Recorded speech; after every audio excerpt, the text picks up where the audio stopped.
very happy that plastic has a special spot in this event. Well done, team, because it's really the first time that plastic is becoming a topic within the COP and at AlterCOP as well. Plastic was, for the first time in last IPCC, a proper topic. It was not just everywhere, but now we're treating plastic in every single IPCC report. So great signal. And also, next week, actually, fantastic timing. Basically, the COP for plastic is going to start. So it's the last round of the Global Plastic Treaty that will happen in Busan, South Korea. And after these 2 weeks of difficult negotiations again, just like COP, we will have the first global plastic treaty ever. So the UN is behind it. It's going to be difficult. I think the ambition is very high, but it's quite fascinating to see what will happen. And this is perfect timing. So thank you for dedicating an evening for this topic. I will be very short to introduce the evening with just a few data points. I think data cannot lie, so I'm not going to give any opinion. I'll leave the panelists to do so. But the idea is just to set the tone for the evening, have a few statistics in mind. So I'm sure you know that, but it's good to remind you that how plastic is made, it's coming from oil, gas, and coal, 99%, right? And people tend to forget that coal is also a feedstock for plastic. So this is one reason why plastic that we're making today is dirtier than the one we were making 20 years ago. We can discuss that later. So plastic today is responsible for about 4% of GHG emissions, and it will be about 15% of the carbon budget in 2040. So that's the last IPCC report. So it's becoming a big stake in the GHG emissions. And as you can see on the graph, on the chart, if you can see, most of the emissions come from the production and consumption and not the end of life. We tend to think that end of life is the issue when it comes to plastic. Actually, production, when it comes to GHG emission, is the main part. We are producing more and more plastic every day. It's exponential growth. I'm sure you know that.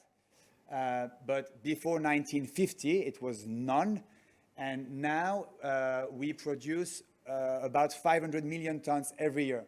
So if you want to compare with a weight that you know, is basically the world population in terms of weight. So 8 billion people that we're producing the equivalent of plastic every year. And every year it grows. And by 2060, we're going to triple that. That's OECD. It's not Greenpeace. So, you know, this is a pretty strong statistics as well to have in mind for tonight. Within 1 year, 75% of these plastic becomes waste already. Why that? 40% of plastic is used for packaging. So by essence, packaging doesn't last forever in terms of use, but then remains in the environment for a long time. I'm sure you know all that, but it's just setting the tone. So basically, plastic is not circular today. Only 9% is being recycled globally. And as you can see, it's not evolving fast. So these numbers are pretty stable. And, you know, we're not really improving, unfortunately. Something we're going to discuss tonight as well, and that's maybe one of the reasons, but it's cheaper to buy new. So recycled plastic is more expensive than virgin plastic, which is a bit like counterintuitive, but we're going to explore that. And I wanted to discuss a little bit Singapore numbers, which are quite different than global numbers. And also the trend is quite self-explanatory. So tonight we discuss the global issue, but we want to have a focus on Asia and Singapore, thanks to the panelists that we have tonight. So we were at 6% last year. We're now at 5%. So we're going to try to understand why and how can we do better. Focus on Asia again. 81% of the plastic waste that goes into the ocean comes from Asia. So the idea is not to blame Asia, but try to understand why. And also, it's very linked to our geography and so on. We can discuss that. But basically, it's 20 tons every single minute going into the ocean. So again, 20 tons, what does it mean?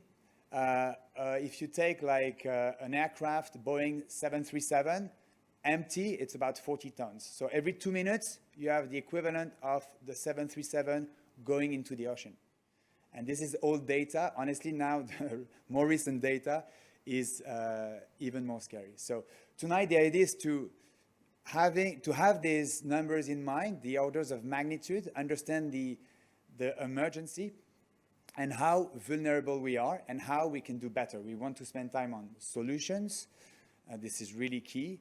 And I will now give the floor to Pauline, who's going to explain what happened in Thailand for the same event. And then we're going to go back to the topic in Singapore, Asia, and globally. Thank you very much.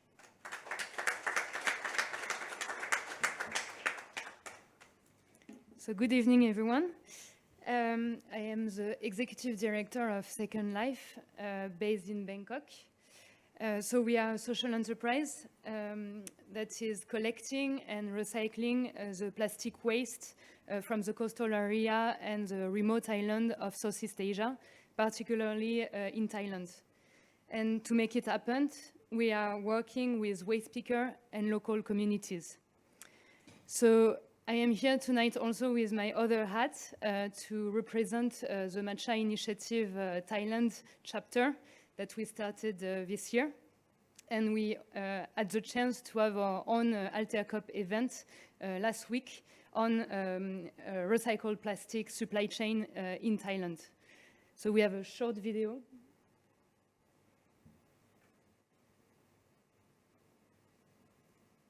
Slowly.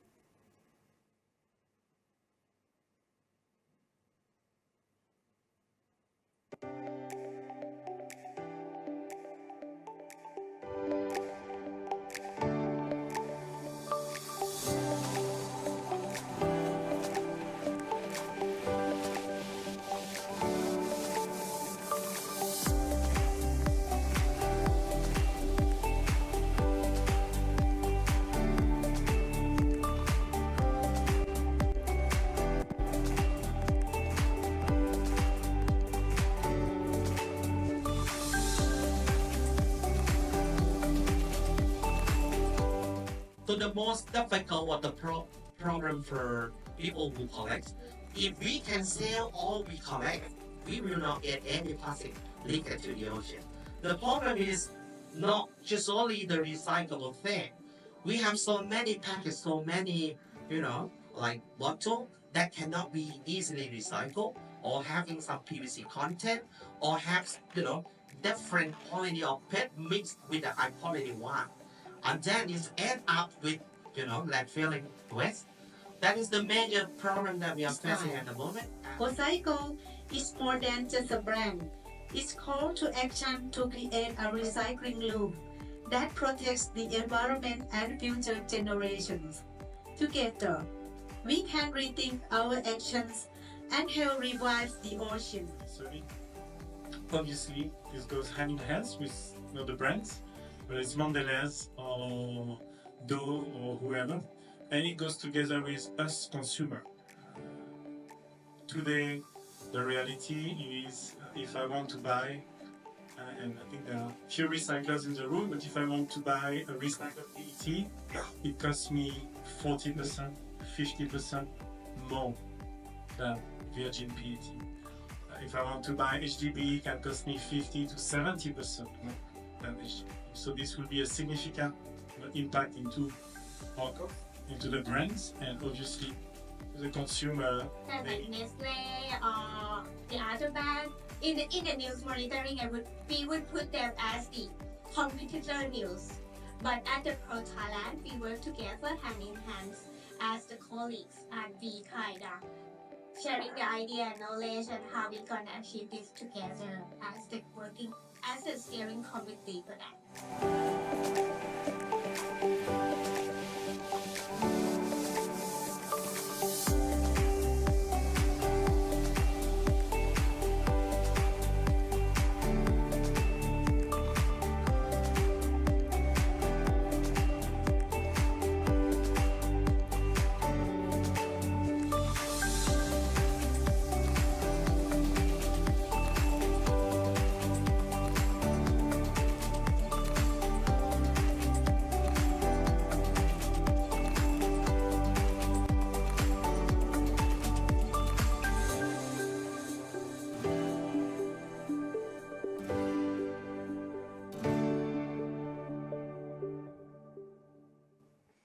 So as you can see, we had a very interesting panel. So the first panelist was Wong Panit Krabi, a recycler in Thailand. And they made a call for 3 important pillars.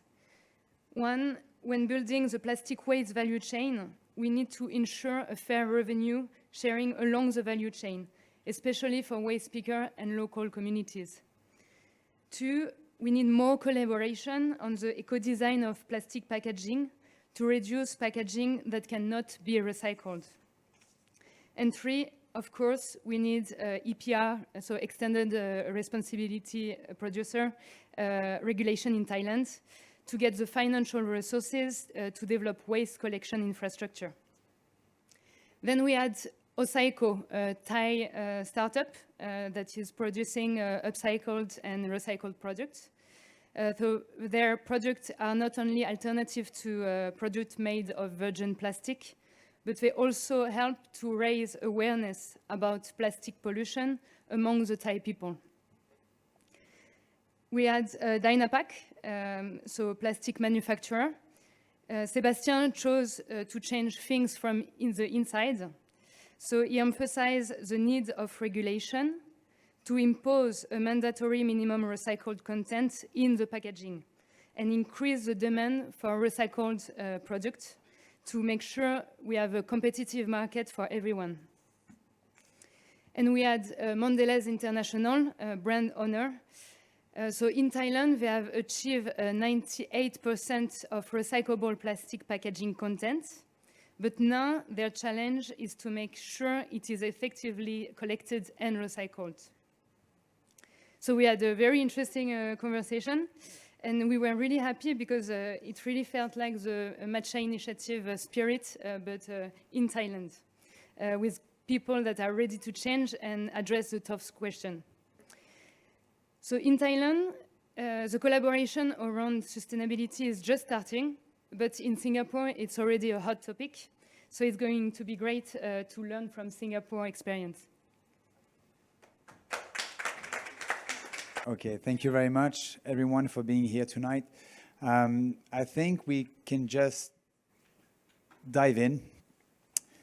And I'm not going to ask you to introduce yourself just now. Just the first time you speak, you can explain what you're doing and why it is relevant for the topic tonight. And maybe like this shocking number, it was quite a few actually. But if we want to go directly to recycling, because you discussed about recycling, so the downstream, maybe immediately, GK as a recycler here in Singapore, would you explain why we went from a pretty low number to an even lower number in 2023 when it comes to plastic recycling? This is a bit of a difficult question.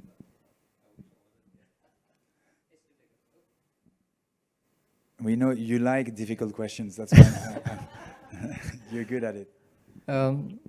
Actually, it's a matter of consumption because a lot of that has to do with packaging to make it look nice. All right, it may look like very thin film, but nowadays packaging is part of the marketing effort. You want to look extra beautiful or whatever, there's an extra coating. So in one sense, that you can say that it's the consumer. Every one of those guys who are selling something is marketing. How do I attract people to buy my stuff? Make it beautiful, make it glossy, So that, unfortunately, is actually one of the drivers. And it's kind of like you want something as a gift. It's almost always packaging. You want to buy it for somebody's birthday, it's packaging. You're not going to buy something that's plain, covered with plastic, normal plastic without patterns. All right, and then of course you have to be tied with ribbons and something like that, or stuck with some kind of plastic flower. So consumers, actually do drive a lot of this stuff. It may be just like, well, we'll wrap it for you free. All right, but the impact of that is actually quite enormous. Why can't we recycle it locally? Basically, I mean, you're going to explain that, but what happens to the plastic we are putting into waste? Because we put everything in a blue bin, right? Yeah, we do recycle it actually, But everything that we take, when it gets delivered to the shops or anywhere, they're almost always in some kind of cardboard box. That cardboard box, maybe this size, will be wrapped. And inside that cardboard box will be other things, other smaller boxes that will be wrapped. All right, and before they delivered to the shops, they will all be cling film together. That's massive. So we actually gather all of these. When people dispose, it comes to us in big trunks. Every one of them is wrapped with something, including the cling film. We gather them out and we actually accumulate quite a few tons a day. And we sell them off to a plastic recycler. And the reason we sell that off, it's very low. It's actually basically, we get paid about $30 a ton. That's to avoid sending it to the incineration plant where we have to pay, $88. It's actually a lesser pain. So plastic in that sense is everywhere. I don't see any alternatives, quite frankly. You may make thinner plastics, which of course the packaging council has said, yeah, we save so much by having thinner plastics. Even your water bottles, you realize how soft it is? Yeah, but of course, you may save a few thousand tons a year, but it's still plastic. So this has become part of our lifestyle. And I think you will know that we consume the most, water bottles, per capita. So yeah, in the world, so we are number one. Number one in single-use plastic as well. Yes, bottles. And bottles in particular. Yes. But why? How would you explain that we cannot do better than 5% and we went from 6 to 5? So it doesn't look a big change, but it is a big change actually. Yes. It's like almost 20% down. Okay, if you're talking about 6 to 5 or even 4, it is a big change. These incentives are not there. People are driven by, disincentives or incentives. All right? So if that plastic bottle was like, you only get 1 cent, you will ignore it. Or whether it's going to be an aluminum can, it's going to be 1 cent. All right? Most people wouldn't look at 1 cent or even 5 cents. If they say you will get paid 20 cents, suddenly the problem of plastics now will be solved. It's an economic question. All right? But it's, it's going to be a very unpopular decision. So that's a problem. No government wants to make something unpopular, especially in election year. As a recycler, then you think if we have this kind of scheme, like legislation, you would be able to recycle it? Yes, because they're not coming to us, all right? So the other way around is the extended producer, whether it's going to be applied to electronic goods or any stuff, we would actually take it in, all right? But we won't be paying for it. So in one sense, the plastic manufacturers or somewhere in between the supply chain at the top end, they have to pay for that, which is what the e-waste people, they actually, there's an alliance, all right, where they have to pay ALBA, a certain amount of money to be part of that. That's how the EPR for e-waste has been supported. Because if it wasn't there, then the whole thing will fail. And nobody will take it back. The cost of providing trucks and even bins is a cost. And in Singapore, those are expensive costs. Yeah, we're going to go back to regulation and EPR a bit later. Maybe Mathilda, as a local player on the ground, seeing the pollution as well, what's your view on the way we consume plastic here in Singapore, maybe in Asia in general, and why this recycling is broken as of now? I'm just going to address an elephant in the room. It's not just about the need for convenience in Singapore. In this room, in the past 2 hours that I've been here, I've literally just seen about 3 or 4 people drink out of a plastic bottle. Not even think, it didn't occur to them that we're in an AlterCOP or it's a sustainability event. It's out of habit.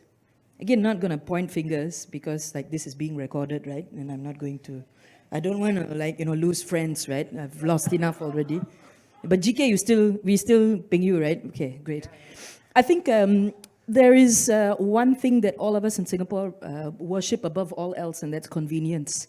how easy it is for me to get from point A to point B. Yeah, why do we use something that we know is good, like the Muse cutlery that was given? Why I want to spend extra money on that? Just buy the cheap plastic, whatever, from, Giant and everything, be done with it, throw it away. I've seen even some of the sustainability people are drinking out of the plastic bubble tea, tapao carriers. It's so ingrained in the behavior that to be caught on it, or to even like have to change that, it's such a huge lever. There's millions being spent on campaigns, so much of money being spent on even educating people on how do you clean your plastics before you put it into the blue bin. And even then, with all these education programs and campaigns, I do these things myself. I'm also catching myself and questioning, like, is this effective? Do people even recognize that this is an issue? Or even when we conduct a beach cleanup and people are like, wow, so dirty, why so much plastic? And then they're literally at the end of the beach cleanup, they're like, eating the, the packet from the single-use plastic, and they're like, hey, you got bottled water or not? Bottled water? I'm like, no, we have like a reusable cup that you can fill up. And no, I don't want that one, I want the bottled water.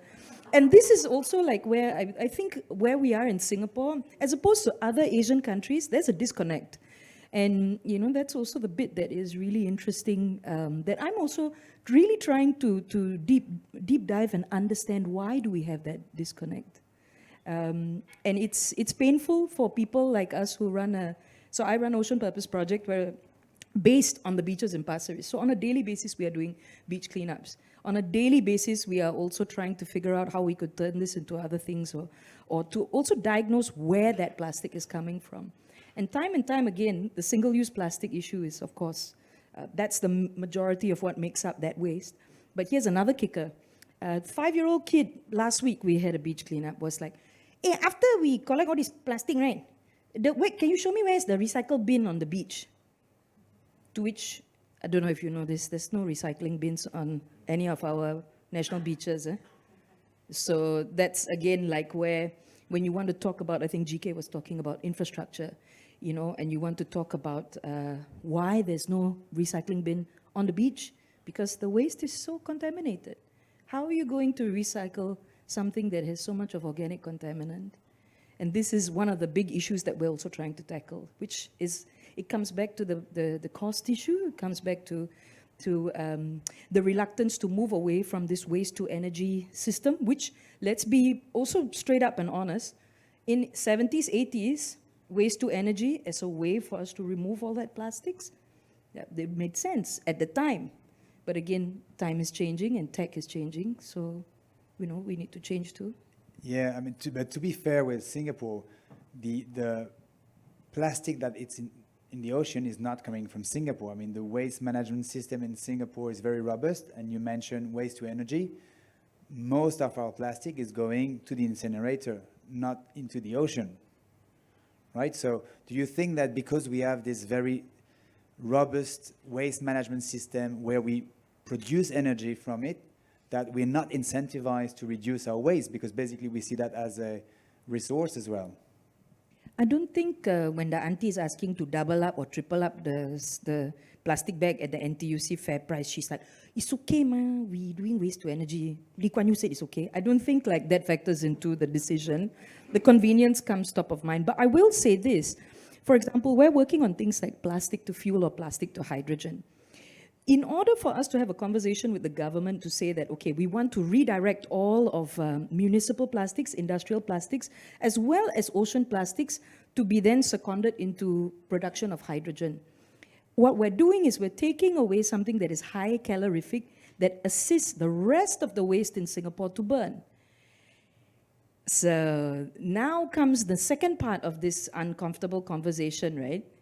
You actually need the plastics to help burn the rest of the other food waste and the other stuff that's in there. So this is again where a lot of uncomfortable truth needs to be navigated before we can even come to the idea of where it's going to go or how we're going to solution around it. Can you explain that point for the ones who are not familiar with the incinerator, how it works? Why, if we remove the plastic from the waste, why would the incinerator stop? Okay, I'm not the incineration specialist. GK, I think GK is gonna be giving you much better. Yeah, of course, I've done that before. Yes. That's, How does it work, GK? You the man. Basically, in Asia, our food waste is quite wet. As you can see, it's because of the way we eat. So what we measure, or what is known, is the calorific value. And in MSW, municipal solid waste, it's about 1,500 to 1,800 kilocalories per kg. That's just a measure of heat, right, that you can get out of that. That is actually very, very low. In fact, a good fuel has to be at least 2,500 or even 3,000 kilocalories, per kilo. What happens is the food waste itself will never burn by itself. Therefore, you need to have something else as a fuel to raise up. Or you can lower down what we call the moisture content of the food waste, which is quite difficult because the one job of the public waste collector is I collect, I dump to the incineration plant. And the one job of the incineration plant is I burn, all right? They don't have anything even for recovery of metals and stuff. It's not their job, seriously, okay? It's about job scope, right? Yeah. But that's the way, they are not designed to recover, even though they tell you that this is the waste to energy plant. It is not fully waste to energy. It's a nice name, but actually it's not designed, okay?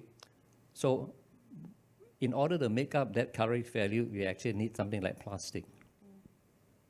Susanna, you want to step in? Yes. I would just like to, for the sake of transparency, state that there is no reason generally why we should burn organic waste, which includes food waste, right? There are other ways to treat that.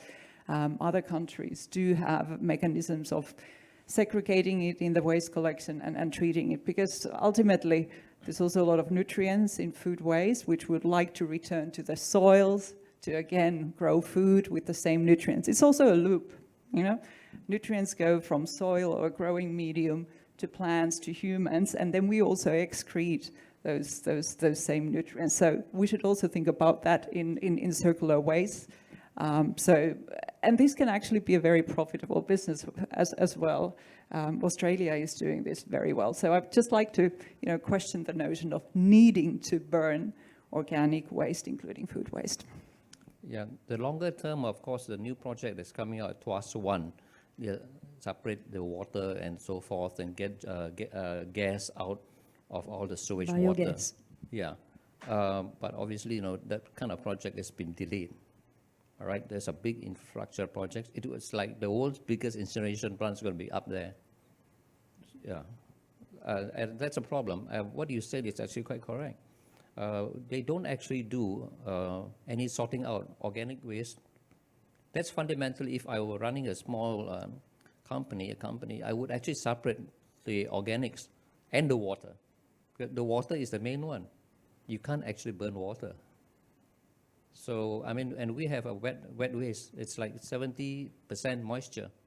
You cannot burn it.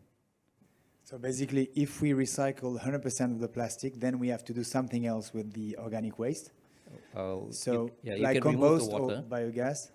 Yeah. Can we, because we have no agriculture in Singapore, so some people say there is no point to make compost in Singapore, there is no demand for it. So you are making compost, I think, GK? 15 minutes ago, I was literally asking him, my truck, how much you want to charge me for the compost you are doing? We make about 30 tons a day, which was a lot less. We used to be farmers, all right? So we made our compost, and it's quite good. Other farmers buy from us, but we were moved out from Lim Chu Kang, so we have a much smaller premises now. We have like 15 hectares before. That's another 4-hour conversation, which we should get into at some point too. So anyway, that's another story. But we do supply compost that goes to Envcares contractors. They are not exported. So there is. And we only supply to Envcares contractors because it's very cheap. We don't even bother to pack them in small packets now because every time we pack, we lose money. When we sell, quite frankly, we sell at $40 a ton, 4 cents a kilo. So how much do you buy your 5-kilo bag of compost from the shop? $4, $5. Our cost is 20 cents. So we're not so bothered about making money. It is actually a good way, right, to, as an outlet, things good to do. That's unfortunate, but that's the way it is, because we were moved up from Lim Chu Kang, so now we have a small premises, about 8,000 square meters. But we have neighbors next door to us that will always complain, so we have to reduce. Okay, let's take a step back and see the global picture. So I mentioned this figure about 15% of GHG emission by 2040. I mean, carbon budget, sorry. So I think even if you recycle, we have to reduce at some stage. So how do we do that? Do we need regulation? You mentioned the consumer will not change because of convenience, and now we are addicted to convenience. So in my view, it looks like we need strong regulation. Do you believe, maybe Susanna, Pauline, in this plastic treaty to change things for real?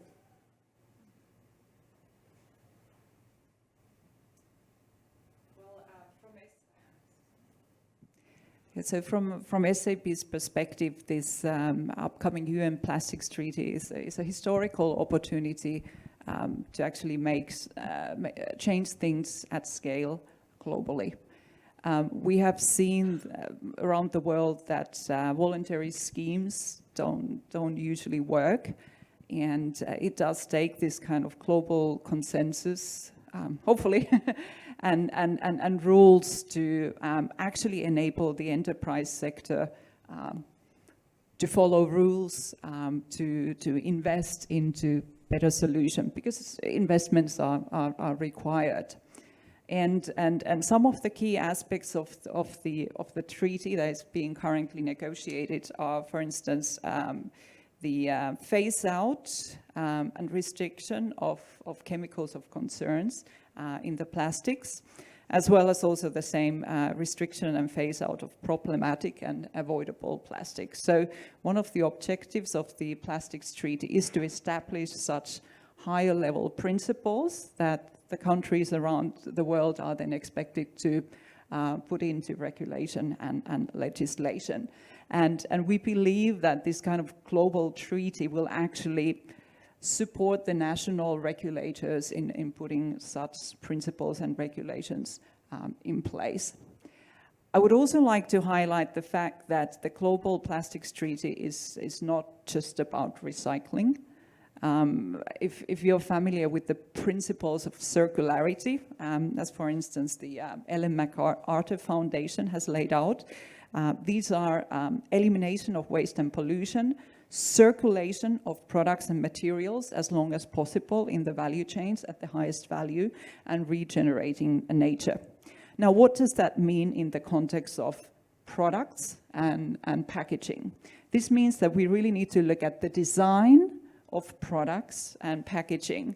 And in this context, we need to think about lightweighting of materials, plastics materials. We need to think about reformulation. We need to think about the right to disassemble products. You might have heard about things like right to repair. So this addresses the point of reducing waste because things cannot be repaired, right? Packaging is obviously problematic in many ways. We've heard that different kinds of materials are used, and that makes also the recycling as well as the continued usage of these materials difficult. So from SAP's perspective, we are advocating for harmonization of the different material denominations and so on, so that it becomes easier for the global economy to deal with these different materials effectively. Because right now, whether it's a disclosure or a policy measure around the world, the regulators are often looking at the same things, but in slightly different ways. Yeah? And this makes, let's say, focused action at a global level quite challenging for the enterprises. Many more aspects to that, but maybe I'll leave it at that at this point in time. And I will add some perspective from a project developer in retrieving the waste from the environment. So we are, like for us, it's really important, the global plastic treaties, because without the regulation, we see that the corporate are not engaging enough, even if it's an emergency.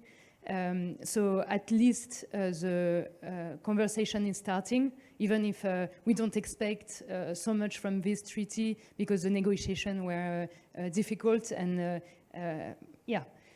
But at least it's in the conversation.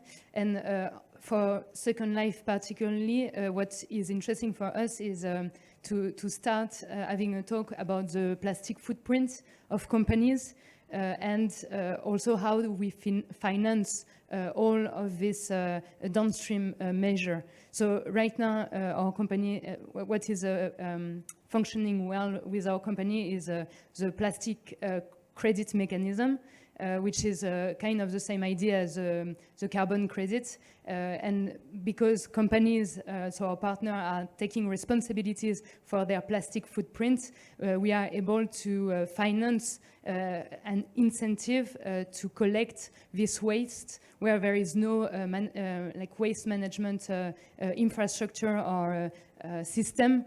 And where it's really expensive to collect, for example, really remote islands in Thailand. And thanks to this financial mechanism, we can retrieve this waste. So we don't say it's the best solution, but right now it's working. And we want this kind of subject to be in the conversation, in the regulation. And we hope this treaty can trigger this kind of talk on the international level, but also local with EPR and yeah, government laws. So you mentioned the plastic credits. Are you not afraid that would just help companies justify status quo, like we can continue like putting our crap on the market and then we just pay for like a plastic credit and then we can just cancel basically the plastic footprint? Or that's also a risk, right? So we are really sensitive to that question. So with every partner that we are working with, we address directly the question, like saying, okay, like it's great what you do, we need it, because the waste won't just disappear like that, but you need to act also upstream. Like downstream without upstream, it doesn't work, and the other way around doesn't work as well. So we push our partner to also work upstream on their packaging, on the life circle assessment of their products, and also because we need it. So for example, we are working with recyclers like you saw earlier, Wong Panit Krabi. In the field, we see it like we have so many problematic packaging that we cannot recycle, that could be recycled if it was a clear PET, but it's not, and it's a pity that we have this, and if we can have a regulation and upstream measure to change that and to have for example, one kind of plastic, it will help also downstream. Yeah, so to come back to the question, yeah, there is some risk, like the carbon credit, but still it's the best mechanism that we have today. And if the company are responsible and do both, it works. If I can just jump in, there's something called the IAGPT, which is basically there's Global Plastics Treaty, and the Ocean Purpose Project is part of this IAGPT, which is pushed by Repurpose Global and the Ocean Cleanup. This is basically to say that social enterprises, startups, innovators like ourselves are also part of this solutioning. So yes, there is the need for the plastic credit to also finance a lot of this waste picking activity that is happening, especially in the poorest of the poor coastal communities in Asia. But there must also be an entire chain of all of the amazing solutionists in this region as well, especially, that come together to address all of the different challenge points. Now, for us at Ocean Purpose Project, it just happens to be two things. One would be the plastic to hydrogen, which is all of this mixed plastics that is contaminated, even the single-use packaging that the gentleman on the video was talking about. How can we turn that into hydrogen? into or highly calorific crude that can then be turned back into plastic. Again, very interesting point. The other part being, how do we create alternatives to plastic, such as seaweed biopackaging? Now, the biggest issue that happens is that, for example, I take you to 2022 at the UN Ocean Conference. I was sitting in the audience and I see a bunch of the UN officials. They were talking about how we have to find an alternative to plastic. Okay, and what it is that? It's glass, it's metal, and it's paper. And I was like, dude, it's a UN Ocean Conference, man. Like, I'm pretty sure there's got to be a couple of like seaweed biopackaging people in this audience right now. And when I questioned and asked this question, they were like, what? Fast forward 2-3 years down the line, we've got one of the Earthshot Prize winners, Notpla, who of course is like, leading the field, right, when it comes to seaweed biopackaging. There's a host of them in Asia, by the way. There's quite a few in Southeast Asia that have already moved on this. So the question always becomes, when you have people going like, oh, this plastic credit, is it going to make, justify more pollution? You got to start somewhere. You also have to fund the people that are on the front lines that are doing something. But the second part to it is to say, now that you have this kind of financing mechanism, comes the need for the solutioning, the need to pull all of us who are innovating solutions along this gravy train of where the financing comes onto. And these things have to happen in tandem. Please do. Yeah. You got a gravy for the gravy train? I would just like to actually lead the discussion to a slightly different topic. We believe that transparency, tracking, and traceability are some of the very, very key principles also in the context of dealing with plastics. If we think about climate, everyone is familiar with the concept of carbon footprint for companies and products and so on. So it's actually thinkable that we might introduce such a concept for plastics as well. And in my understanding, that's also a concept that is going to be introduced at the COP30 next year. But the point here really is that once we know clearly who is responsible for which production, where is it coming from, and so on, this really lays the foundation for the EPR schemes. Because often we have EPR schemes where the distributor needs to pay those fees, but doesn't necessarily even know where were the emissions occurring, how did they arrive. And of course, they can always push it back down in the value chain, but we are advocating for an approach where we need to establish full transparency around who's doing what in the value chain, how are the materials treated.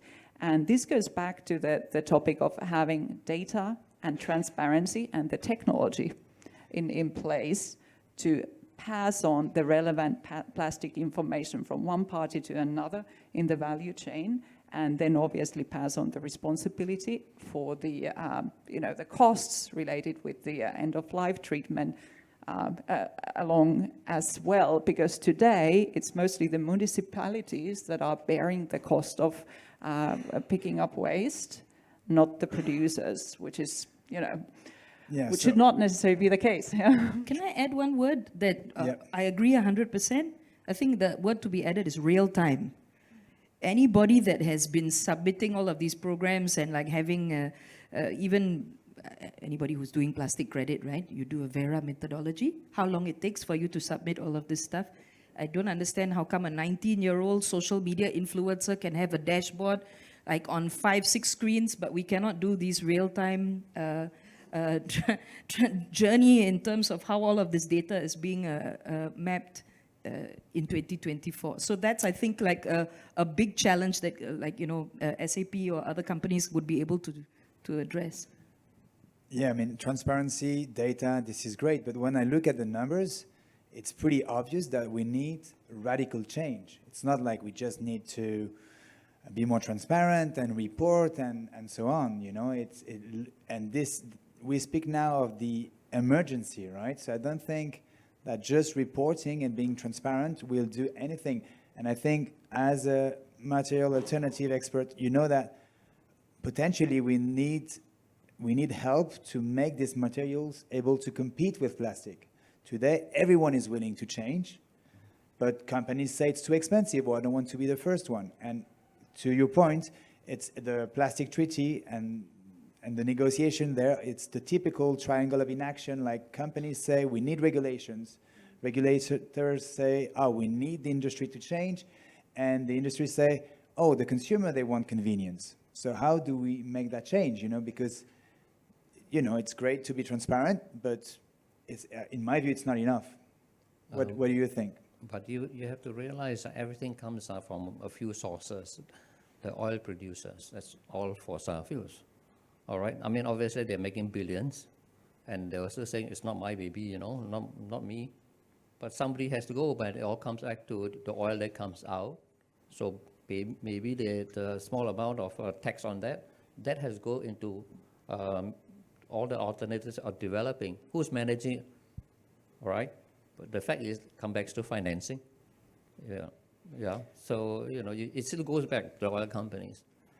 And if you choose anybody in between, I'm only passing on the buck. So yeah, we have a very interesting question actually, and you can add questions scanning the Q&A, the QR code, sorry. So there is a petrochemical firm, SABIC, who is opening a new plastic manufacturing plant in Singapore. That was announced last week, I think. What does this signal to Singapore's path of decarbonization? So yeah, this is a very good point. And to your point, now we know that we're going to put less fossil fuel in our cars as a fuel, right, because of EVs.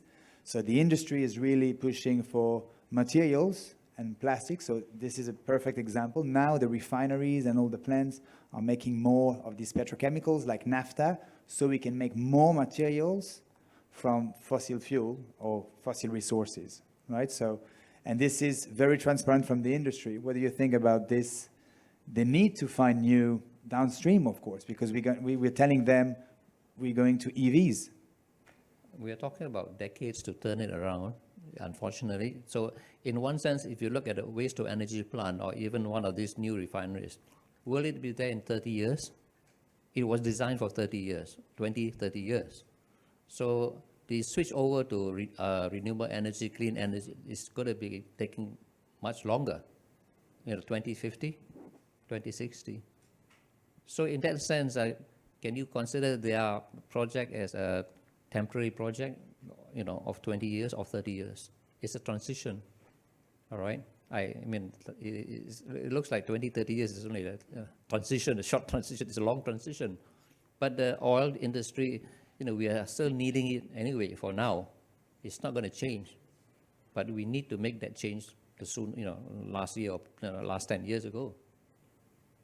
I agree 100% with what you mentioned, which is the responsibility and also the financing for solutioning for upstream, downstream, and also for the creation of whether it's plastic credits mechanisms, whether it's also, funding research, funding papers, funding also the Global Plastic Treaty.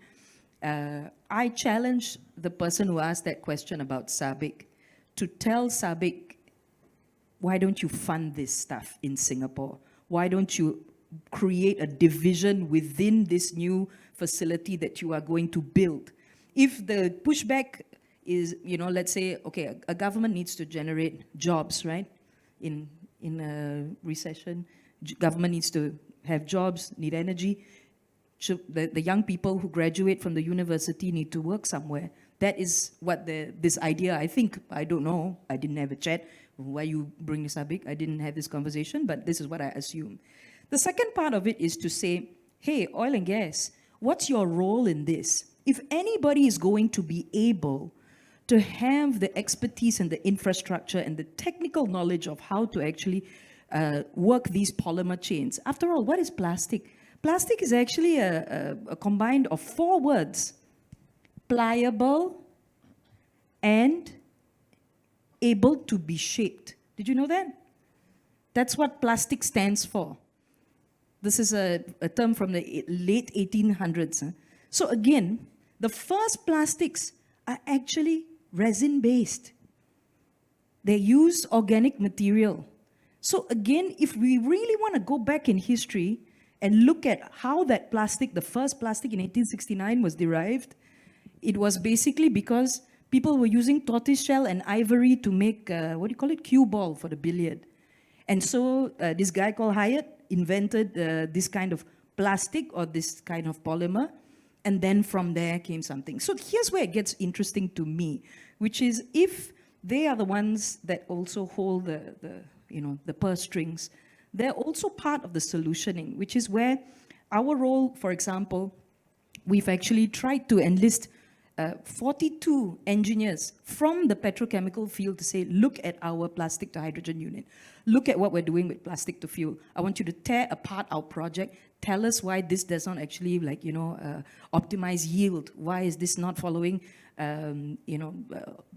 petrochemical standards of health and safety? Tear this project apart. I give you full rein. Help us to build something better.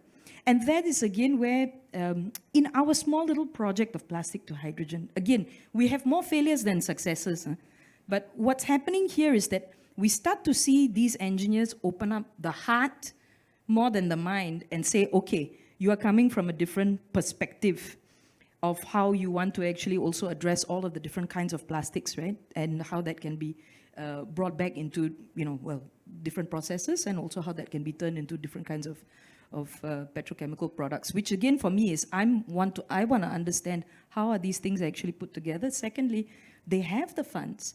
They also need to be engaged to start to fund, to bring their expertise and their technical knowledge to leverage off what we are missing in this conversation around plastics.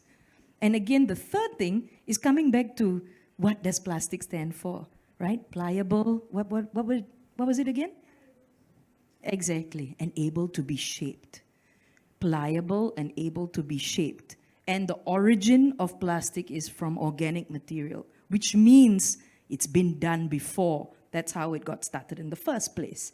We just need to rewind a little bit and also take down some of these established structures and start to think with a little bit more like entrepreneurial mind in terms of how we can deconstruct some of these entrenched things and innovate. In fact, there's a think about two VCs that were in the room 1 hour ago that have backed a lot of Indonesian startups that are working on this, and also Filipino startups that are working on how you can create organic material in like chitosan, like shells, and of course I'm the ocean person, so I have to talk about that stuff, how you can turn that into plastics. But again, the answer is actually in this region. Now, if a SABIC was to fund that, to turn that into a division, now you can see real change. Now you can see the price point of these things go down. Now you can also see a region support its own startups, its own products and services. That's the success that, or the hope at least that I have for where this direction can go. I'd love to comment on two aspects that were raised. So on the notion of setting up new plastic production plants, there was a case recently in Europe, I believe in Netherlands, and I hope I get the details right, but also a similar prospect to set up a new plastics resin factory with a big capacity. And if I remember this correctly, it was in the process of permitting, or possibly it had already been permitted, but then very much the civic society, NGOs and other organizations challenged this and said that actually permitting this is not aligned with the country's nationally determined contributions. And if I remember this correctly, went to court and this became rejected. So I just want to underline kind of also the possibilities that civic society has in challenging these kind of cases. And then concerning the progress of renewables, solar in particular, actually we're witnessing a very, very rapid increase of renewables energies, especially in China, but also in India and other parts of the world. The International Energy Agency every year corrects their forecast because the renewables energy growth is so much steeper than they had projected every year. It's really going to the rooftop in certain parts of the world. So for more information, I ask you to refer to the IEA numbers or to the numbers from the International Renewable Energy Association. There's all kinds of information around us. Please go to the reports and facts. That would be my recommendation. But this by itself is also the cause of future problems that's coming up, because as technology comes along, solar panels become more efficient and cheaper. Therefore, in 5 to 10 years' time, we will have a big solar panel. What do we do with all this inefficient? But they can still be used, in poorer countries. But the fact is, when your efficiency goes down, and the cost goes down even further, you will dismantle it, because somebody will say, "Oh, I have a better I have 1,000 solar panels. I can sell it super cheap and efficient." Then you replace. So we will have a problem with solar panels from Singapore, in Singapore itself. I took 5 of them from Pulau Semakau and put them on our beach office. Yeah. Then, So 5 down, thousands more to go. so So how if much you have a pay beach for that? office, Yeah, it's do it. actually a problem. We're going to have tens of thousands of solar panels within 5 years, and it's coming along. It is true that the technological efficiency is increasing, but even the older models, so to say, still, I believe in terms of the efficiency, in terms of carbon footprint, are still also very efficient solutions compared to alternatives. Let's stick to the plastic conversation, but actually, that's a good transition because solar panels are full of plastic and it's impossible to recycle them because it's many different materials. So that's a good transition. We have a few minutes before we move to questions. So if you want to add a point, otherwise I can just ask you, or maybe... I have a question for her. You have a question? Yeah, for the project in Thailand, actually. Please go ahead. Yeah. We didn't get to hear the gentleman who was speaking. I think he's one of the waste pickers, or he's from the... No, so he is our recycle partner. Yeah. Maybe if you could share like an actual story from the field. What's the struggle that the waste pickers in this area are facing on the plastic that they encounter? Yeah, and I will use this opportunity also to answer one of the questions. So at Second Life, why do we exist? Because there is no waste infrastructure and it's too expensive to collect from the island. So following the Vera certification, what is important is additionality, which means that without the project, we wouldn't have the waste collected. So, for example, for us, there is no point of collecting in front of a 5-star hotel because it will be collected because it's bad publicity. So what we do is we give this incentive like that. It's interesting for the collectors to bring it back to mainland because it's really expensive, and so we are kind of like a EPR private system until the government is taking our place, or usually because in Thailand there is no EPR law yet, but in other Southeast Asia country, even with EPR law in place, our project makes sense because we are helping the government to put all of this infrastructure in place. So from the field, so we are working with Wong Panit Krabi that was on the video, and we are trying to recreate the whole value chain. So because right now the waste are on the beach, there is no value and nobody is picking them up. So what we do is we put back the value on this waste, then it's collected, we sort them, we also put incentive on sorting because it's expensive, and then what is recyclable, we can put it back in the supply chain, so we are able to do bottle to bottle with food grade quality, and then it starts to be again a Coca-Cola bottle. And for what we cannot recycle because it's too damaged, or it's low waste plastic, or it's non-recyclable. We do waste for energy because it's a less worse solution that we have there. But to make this work, you need to be subsidized, or you need to be sponsored, right, by one of these corporates. So you mentioned one company, I'm going to say Pepsi Cola this time. Basically, we need these companies to pay for initiatives like you, right? So that's why you call mini EPRs. Don't you think we would need these companies to be responsible from A to Z? If they put a product on the market, they should be responsible until the end, like offer solutions to the consumers. Yeah, and some of them are actually trying to look at that because they know about EPR and they are really up to date on the topic, and some of them want to act on that and want to create a whole system,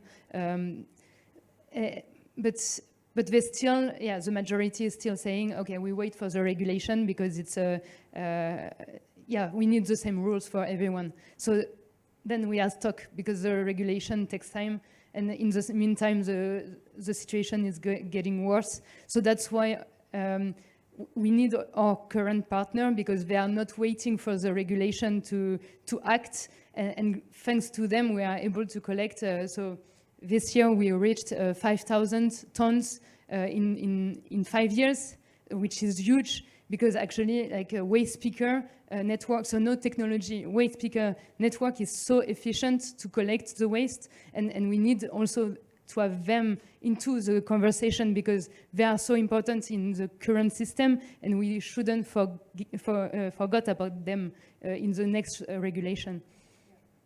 So right now we are trying to make it work until there is a real system in place. Okay, if you want to ask questions. There's a question here about plastic food packaging. Quite frankly, this is a very minor issue in that sense. I know it's important. But the problem with food packaging is that it's contaminated with food. All right? It's a health issue. It's about maintaining health and safety. So I'm afraid this is one of the things that probably is not a go ahead. You need some kind of packaging. And plastic is actually still the most efficient from the food safety point of view. But if you use a compostable, like seaweed-based packaging that you don't have to sort and separate from food waste. I'll give you an exact example of this. In 2020, we were basically we were working with a company, an Indian company that used to do wedding catering, but then of course no wedding for 2020. So they changed the catering for our dormitories, migrant worker dormitories that were here.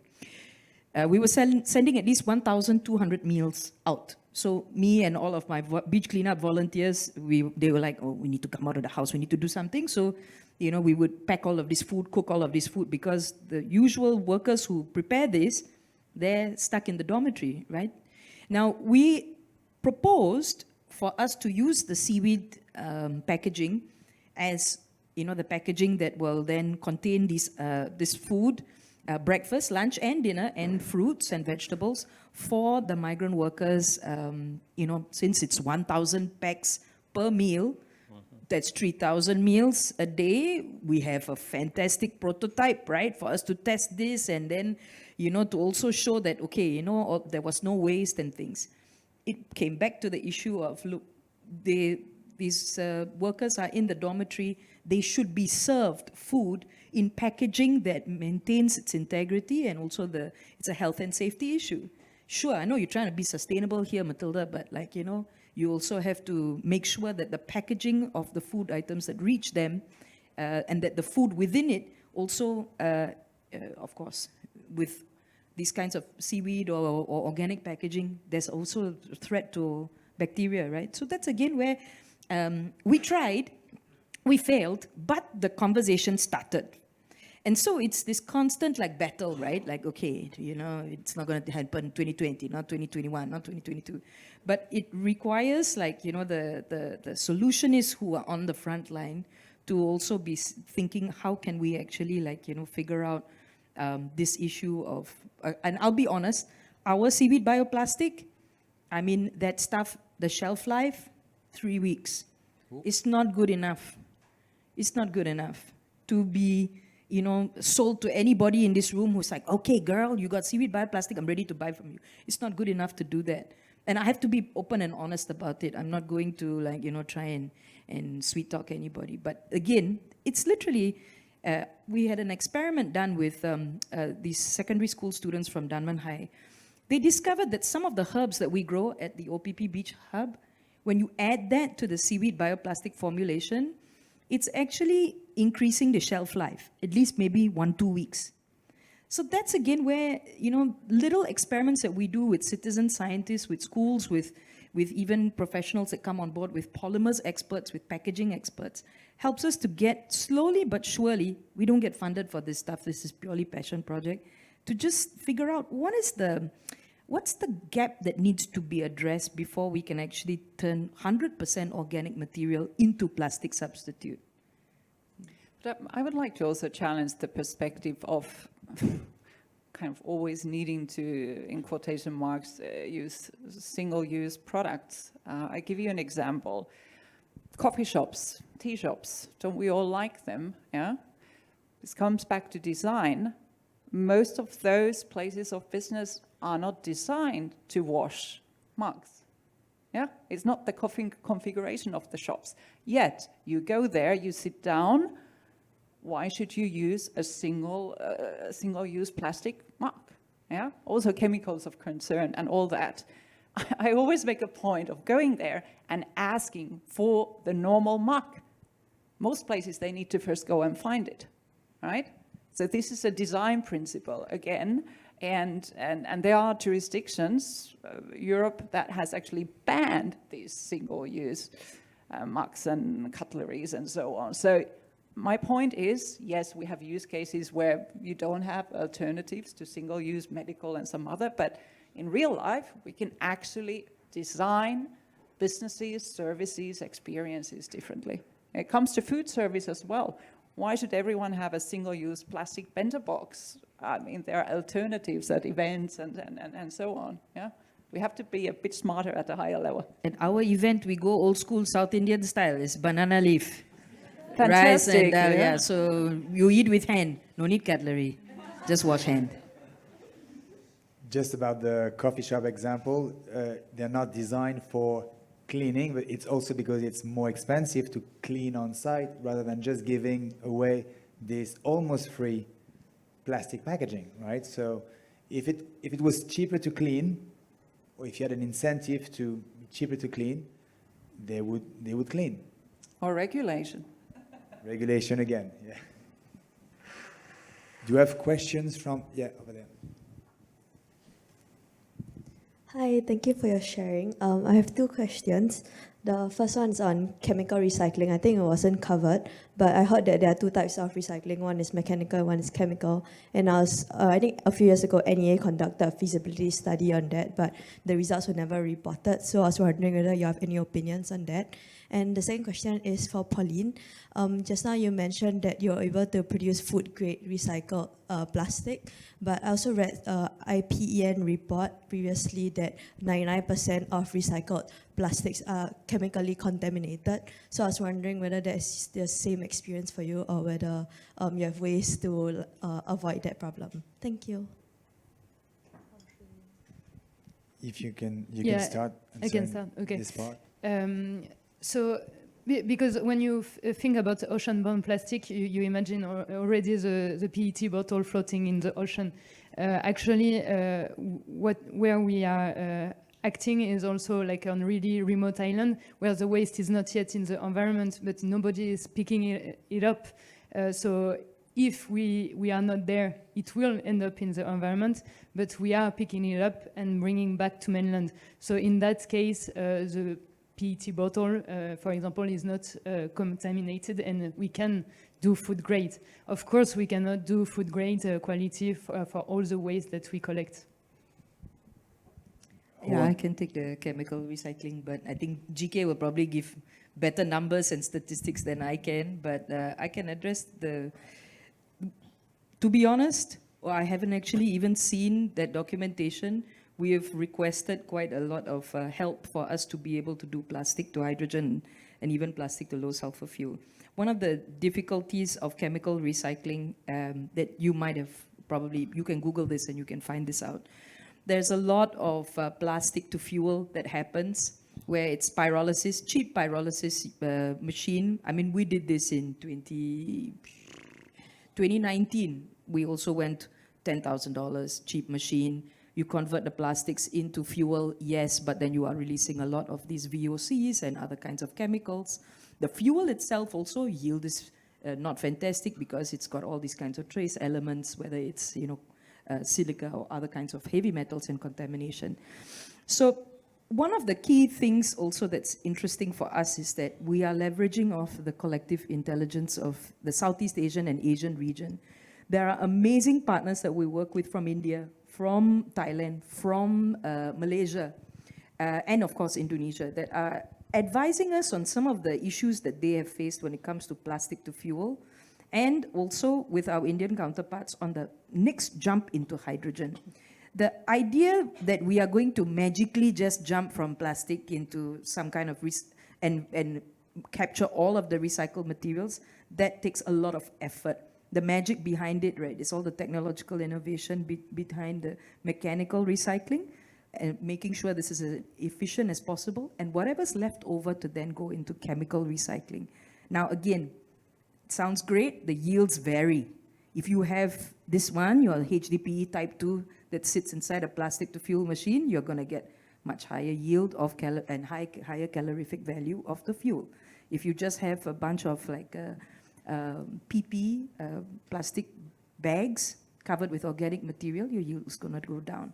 So between this gap, right, and also to address this, whether it's NEA conducting a study, whether it's also finding out what are the different government initiatives in other countries that are also trying to maximize how much of plastic waste that can actually, that is not mechanically recycled, that can be turned into, through chemical recycling, into various other products, not just fuels, there's other kinds of products that can come from that, or to even turn all that plastic directly back into that crude, and then from there, you have your other 7 types of plastics.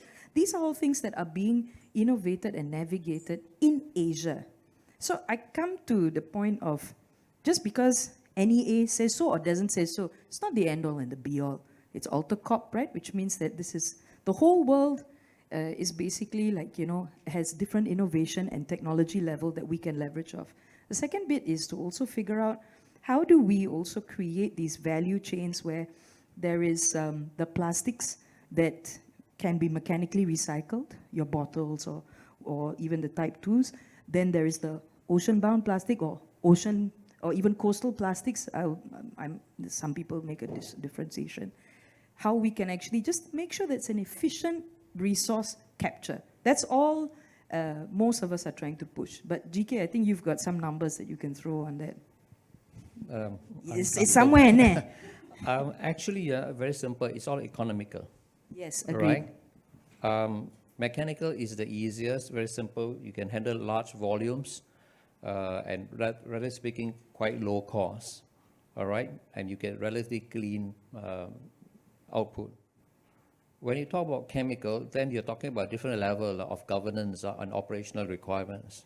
So every complicated step you add costs money. Compliance, you're not going to be allowed to just burn, all right, your gas or whatever and let it go out.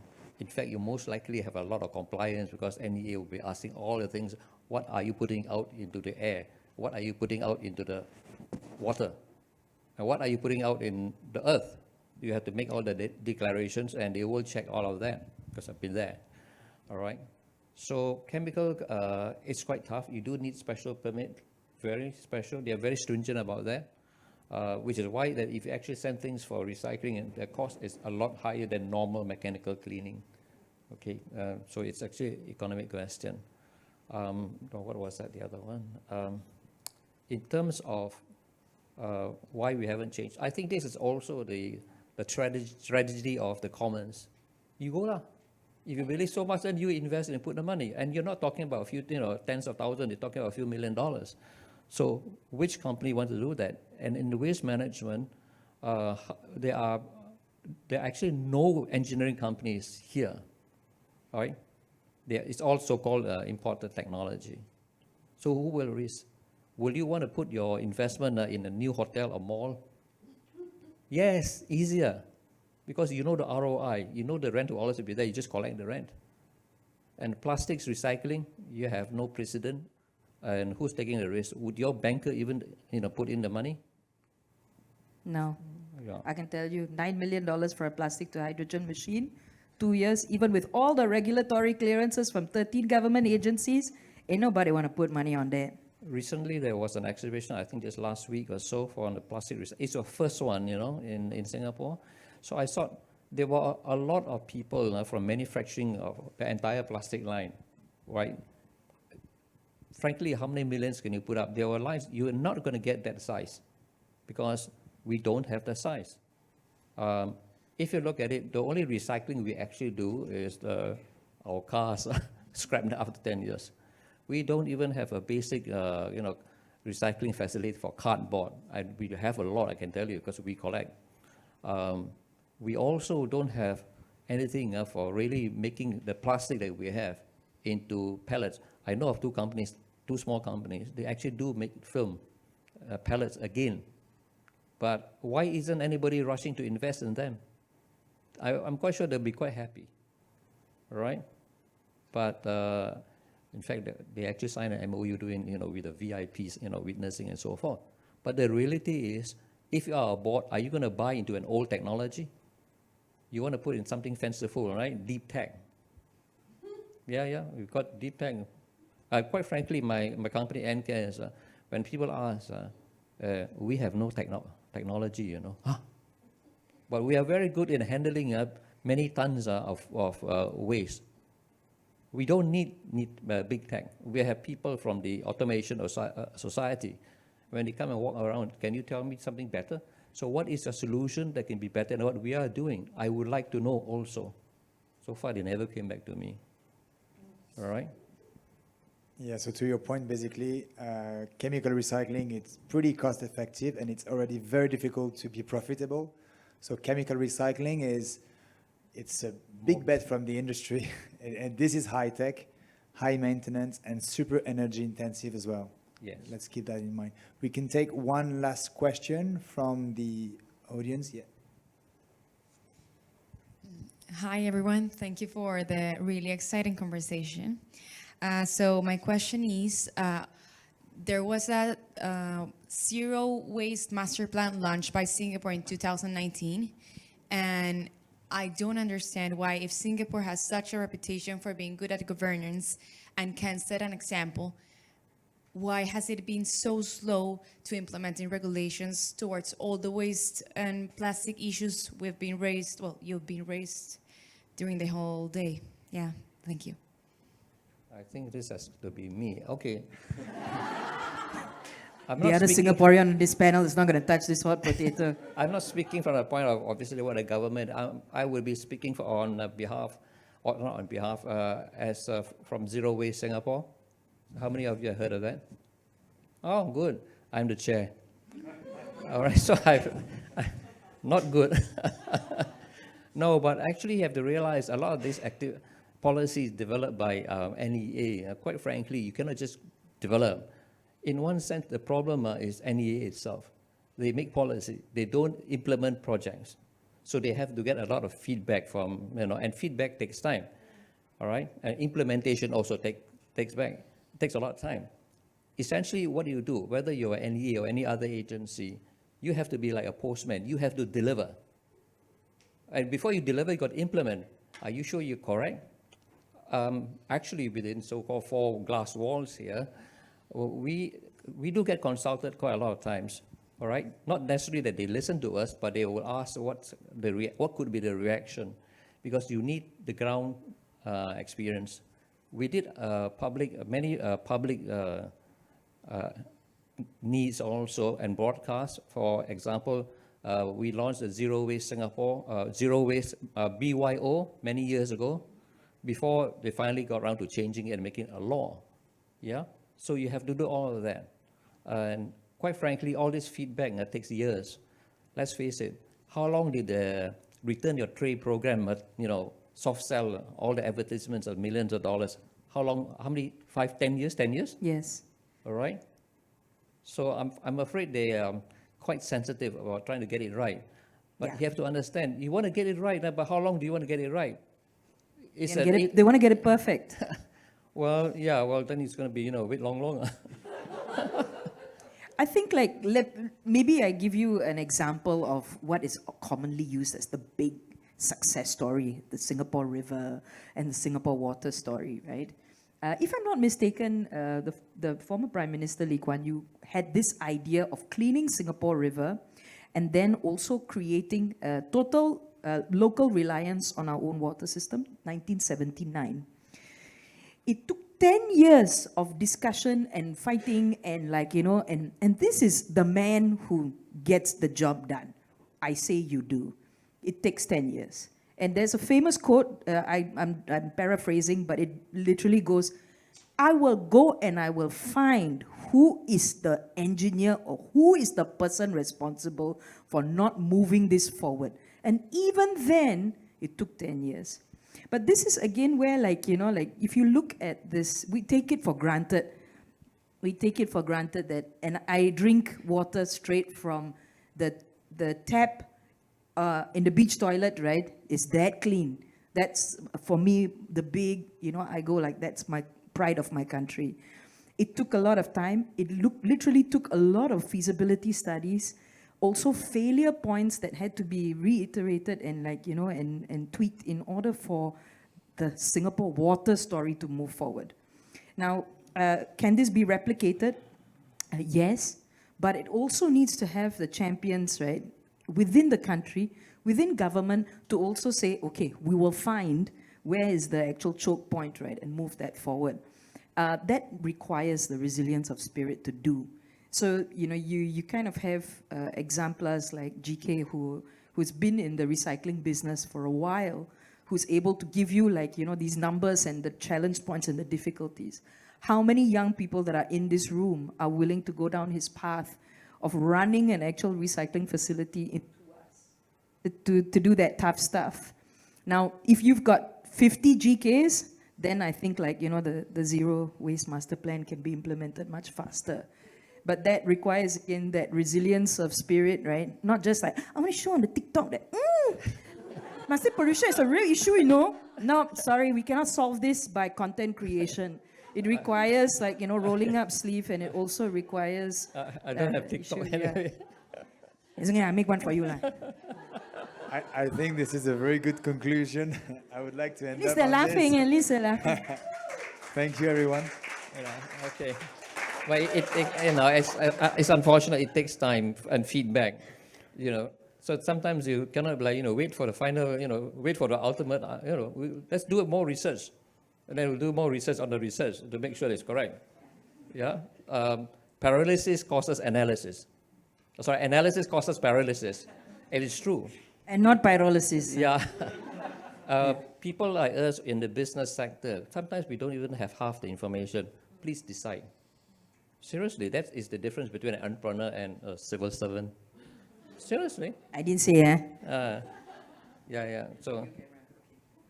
Okay, we need to wrap up. Thank you very much. It's a very challenging issue. We've seen that, but seeing you on the ground doing the work and helping corporates as well doing the work, so it's quite positive. So I hope we can finish on a positive note and be hopeful for the future, but it requires a radical change. That's the message from tonight. Thank you very much.